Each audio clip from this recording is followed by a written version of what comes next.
பிரதமர் நரேந்திர மோடியை முதல்வர் ஜெயலலிதா ஜூன் 3ஆம் தேதி டெல்லியில் சந்தித்து பேசுகிறார்.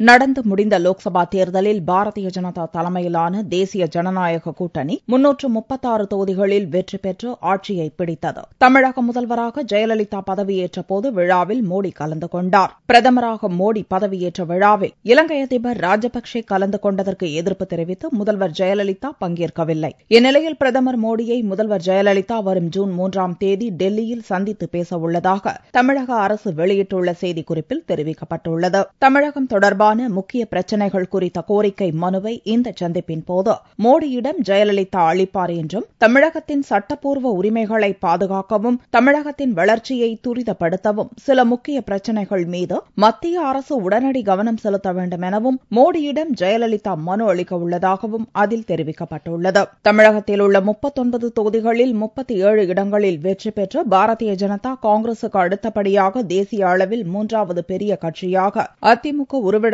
நிலையில் கடந்த சில நாட்களாக ஜெயலலிதாவுடன் பாரதிய ஜனதா தலைவர்கள் தொடர்ந்து பேச்சு நடத்தி வருவதாக தகவல்கள் வெளியாகி வருகின்றன.